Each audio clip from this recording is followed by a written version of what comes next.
Assalamualaikum warahmatullahi wabarakatuh.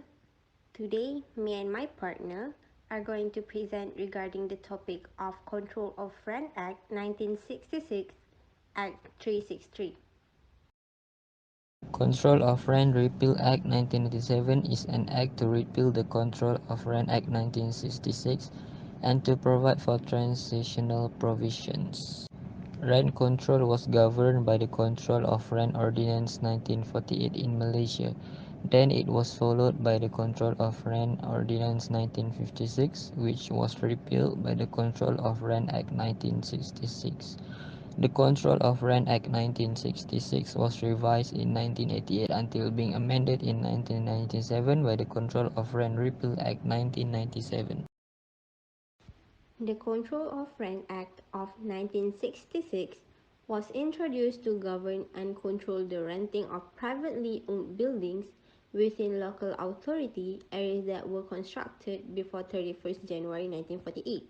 This act was inherited from England, by which the rentals of all buildings that were built prior to the Second World War were controlled. The act was found to be effective at the time, but it has now outlived its effectiveness, resulting in its repeal.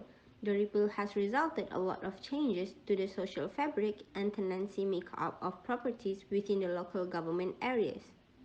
Since the act was enacted on the very center of the property, the rental value, these improvements became inevitable. The most important factor in deciding how expensive a property is its rental value, which is its income. Landlord and tenant issues are being handled by the session courts. However, the court system is going to take a lot of time and very costly compared to the amount that need to be recovered.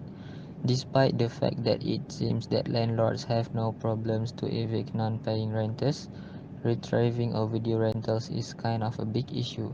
The Control of Rent Repeal Act was enacted in 1997 with the aim of helping landlords in regaining ownership of their property and reducing tenant violence. According to Section 8 of Control of Rent Repeal Act 1997, it is stated that if a tenant does not pay rent during the transitional period, the landlord shall have the right to vacate possession of the premises from the tenant without payment of any compensation.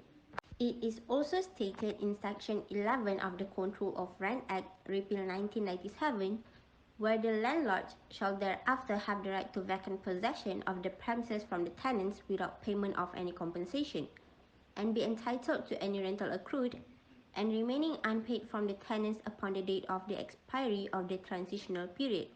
A landlord who wishes to exercise his rights to do so shall serve on the tenants a notice to vacate the premises. The notice shall provide for a period of 3 months for the tenant to vacate the premises and may be served on the tenant or anyone authorized to accept service on his behalf, hereafter referred to as the person to be served, by delivering it personally to the person to be served or by sending it by registered post addressed to the person to be served at the usual or last known place of residence of the person, or by affixing it on some conspicuous part of the premises to which it relates if the person to be served cannot be served personally or by registered post.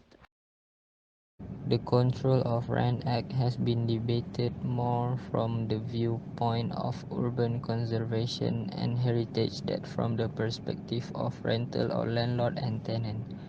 The act was repealed and abolished in 2000. Nowadays, a tenancy can be established by a written contract or by word of mouth for a period of 3 years or less. A tenancy with a period of more than 3 years is known as a lease, and it has to be registered in order to get a recognized protection under the National Land Code.